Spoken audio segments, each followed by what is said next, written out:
नववर्षाच्या स्वागतासाठी रायगड जिल्ह्यातील समुद्र किनारे सज्ज झाले आहेत। या निमित्तानं रायगड जिल्ह्यामध्ये 40 ते 50,000 पर्यटक दाखल झालेत। या पार्श्वभूमीवर रायगड पोलीस दलानं विशेष खबरदारी घेतली असून पोलीस बंदोबस्तात मोठी वाढ करण्यात आली आहे। नववर्षाच्या स्वागतासाठी रायगड जिल्ह्यातील समुद्र किनाऱ्यावर वेगवेगळ्या प्रकारची कलरफुल खेळणी दाखल झाली आहेत। लहान मुलांना सुद्धा नववर्षाचा आनंद लुटता यावा याकरता वेगवेगळे लाईटफुल आकर्षक खेळणी विक्रीसाठी पाहायला मिळतात। प्रभादेवीचे सिद्धिविनायक गणपती मंदिर नववर्षाच्या स्वागतासाठी सज्ज झालंय। बाप्पाच्या दर्शनानं अनेक जण नवीन वर्षाचा श्रीगणेशा करतात, त्यामुळे मंदिर ट्रस्टनं गर्दी लक्षात घेता दर्शन रांगांचं विशेष नियोजन केलंय। बुधवारी पहाटे 3:15 बाप्पाचं दर्शन खुलं होणार आहे। नववर्षाच्या स्वागतासाठी मुंबईकर सज्ज झाले असताना त्यांच्या संरक्षणासाठी 15,000 पोलिसांचा फौजफाटा तैनात करण्यात आलाय। तसंच 31st निमित्तानं चालणाऱ्या पार्ट्यांवर लक्ष ठेवण्याबरोबर ड्रंक अँड ड्राईव्हच्या विरोधात पोलीस विशेष मोहीम राबवणार आहेत। सरत्या वर्षाला निरोप देऊन नववर्षाचं स्वागत करण्यासाठी पुण्यामध्ये पब, रेस्टॉरंट आणि बार यांना पहाटे 5 वाजेपर्यंत सुरू ठेवण्याची परवानगी पोलिसांनी दिली आहे। त्यासाठी पब, बार मालकांनी 1 दिवसाचा परवाना घेणं आवश्यक असल्याचं पोलिसांनी सांगितलंय। नववर्षाचं स्वागत करताना पुण्यातील काही रस्त्यांच्या वाहतुकीमध्ये बदल करण्यात आलाय। सरत्या वर्षाला निरोप देऊन नववर्षाचं स्वागत करण्यासाठी लष्कर भागातील महात्मा गांधी रस्ता, तसंच फर्ग्युसन रस्ता आणि जंगली महाराज रस्त्यावर होणारी गर्दी विचारात घेऊन हा निर्णय घेण्यात आलाय।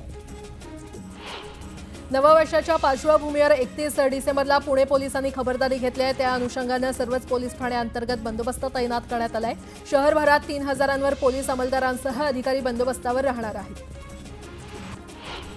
नवीन वर्षाच्या स्वागताला रायगडमध्ये पोपटी पार्टी रंगू लागल्या आहे। तर रायगड जिल्हा वाल पोपटीसाठी प्रसिद्ध असून त्या बाजारात येण्यास आणखी वेळ लागणार आहे। मात्र पुणे जिल्ह्यातून वालाच्या शेंगा बाजारात आल्या असून त्याचा भाव वाढलाय। या शेंगा 90 ते 100 रुपये किलोनं विकल्या जात आहेत।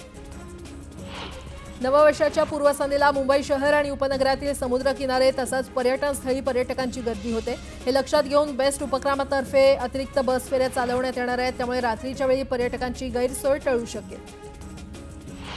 नवीन वर्षाचं स्वागत गडकिल्ले, अभयारण्य किंवा शहरातील टेकड्यांवर जाऊन करायची अनेकांची इच्छा असते, मात्र वन खात्यानं तशी परवानगी दिलेली नाहीये आणि त्यामुळे कोणीही अशा ठिकाणी जाऊन नववर्षाचं स्वागत करू नये, अन्यथा त्यांच्यावर कारवाई करण्यात येईल असा इशारा वन खात्यानं दिलाय।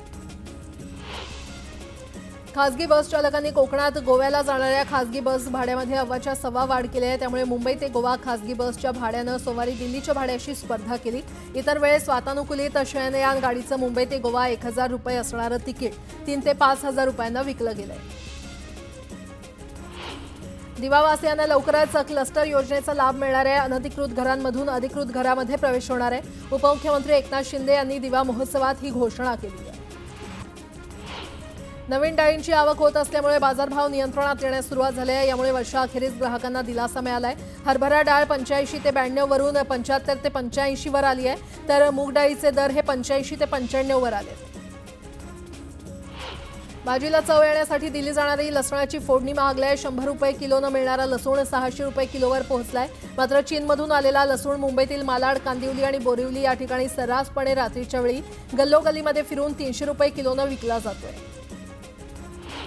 केंद्र सरकारच्या जननी सुरक्षा योजनेअंतर्गत शासकीय आरोग्य संस्थेमध्ये प्रसूत झालेल्या महिलांना आर्थिक लाभ दिला जातो। सिझेरियन खर्चाचा वाढता भार पाहता या योजनेचा लाभ घेण्याचं आवाहन करण्यात येत आहे। बाळांना आरोग्य सुविधा देण्यासाठी रोख रक्कम देण्यात येते। नवीन वर्षात पहिल्याच महिन्यात बँका 15 दिवस बंद राहणार आहेत। विविध सण, उत्सव आणि नियमित साप्ताहिक सुट्ट्यांमुळे जानेवारीमध्ये बँकांना सुट्टी असणार आहे, त्यामुळे सर्वसामान्यांनी कामाचं नियोजन करून घ्यावं असं सांगण्यात आलं। मुंबईच्या पश्चिम उपनगरांना थेट ठाण्याशी जोडण्यासाठी उभारण्यात येत असलेल्या ठाणे बोरिवली टनेल प्रकल्पाचं बोरिवली बाजूकडील भूसंपादन रखडलंय। झोपडपट्टी पुनर्वसन प्राधिकरणाकडून या प्रकल्पाच्या जागेचं भूसंपादन अद्यापही अपूर्ण असल्यानं या बाजूकडील भुयारीकरणाच्या कामाला सुरुवात झालेली नाही।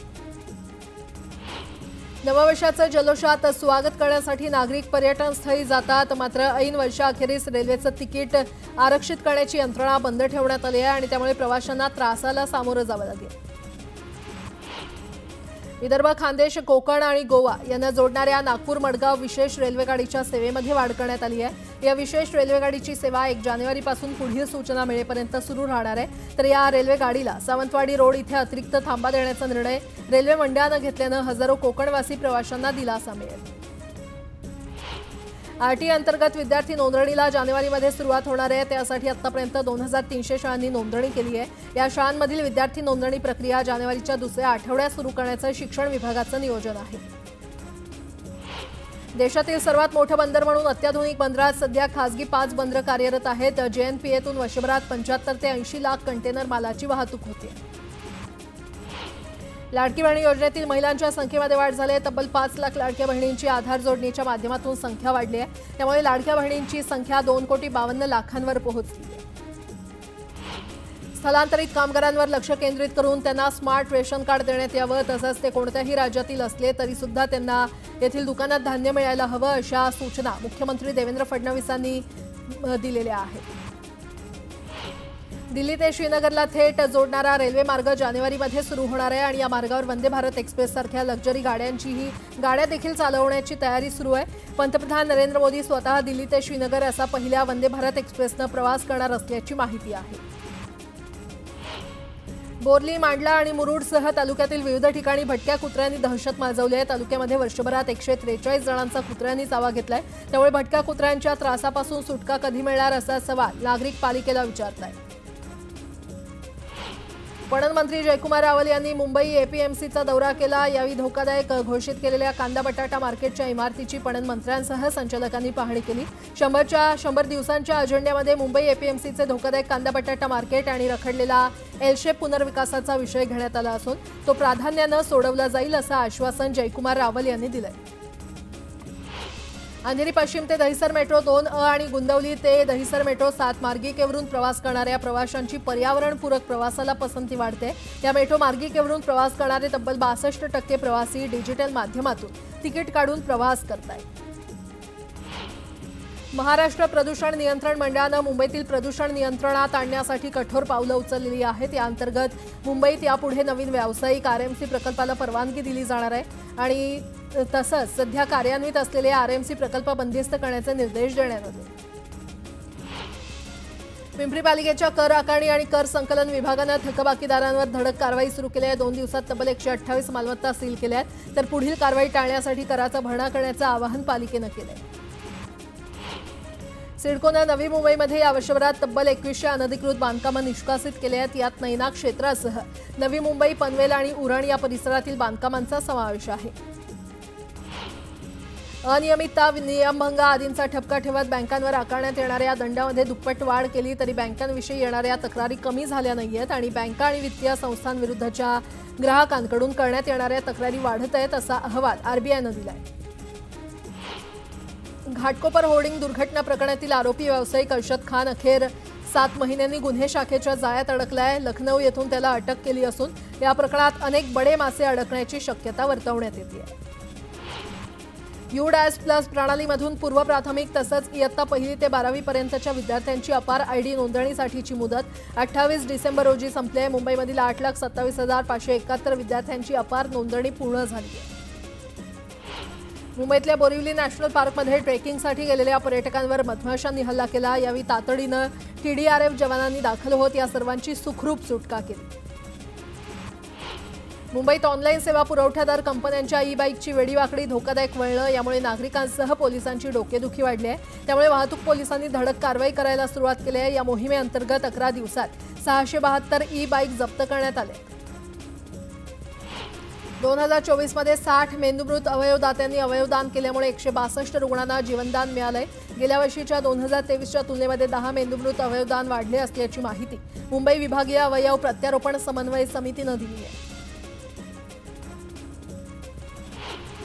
शैक्षणिक वर्ष 2025-26 मध्ये होणाऱ्या व्यावसायिक अभ्यासक्रमांच्या प्रवेश परीक्षांचं संभाव्य वेळापत्रक राज्य सामायिक प्रवेश परीक्षा कक्षानं जाहीर केलंय। अभियांत्रिकी, तंत्रज्ञान, औषध निर्माणशास्त्र आणि कृषी अभ्यासक्रमांच्या प्रवेशासाठी आवश्यक असलेल्या MHT-CETची विद्यार्थी नोंदणीची प्रक्रियाही सुरू करण्यात आली आहे। विद्यार्थ्यांना 15 फेब्रुवारीपर्यंत ऑनलाईन अर्ज भरता येणार आहे। गेल्या 8 दिवसांपासून राज्यात ढगाळ हवामान, गारठ्यासह उबदार वातावरण अनुभवायला मिळत होतं। यामुळे पिकांवरही प्रभाव जाणवत होता। मात्र आता यात बदल होऊन पुन्हा थंडी जाणवण्यास सुरुवात होणार असल्याचं मत हवामान तज्ज्ञांनी व्यक्त केलं। मुंबईत गेल्या 2 दिवसांपासून कमाल तापमानात वाढ होण्यास सुरुवात झाली आहे. हवामान खात्याच्या सांताक्रूज केंद्रात पारा 34 अंशांवर पोहोचला होता. त्यामुळे पुढील 2 ते 3 दिवस मुंबईच्या कमाल तापमानातील वाढ कायम राहणार असल्याचा अंदाज हवामान खात्यानं वर्तवला आहे. उत्तर भारतात जम्मू काश्मीर वगळता इतरत्र थंडीची लाट थोडी कमी झाली असली तरी काश्मीर खोऱ्यामध्ये मात्र हिमवृष्टीमुळे जनजीवन विस्कळीत झालंय. गुलमर्ग आणि पहलगाममध्ये पारा उणे 10 अंशांपर्यंत उतरलाय. हिमाचल प्रदेशातील काही भागात हिमस्खलनाचा इशारा हवामान खात्यानं दिलाय.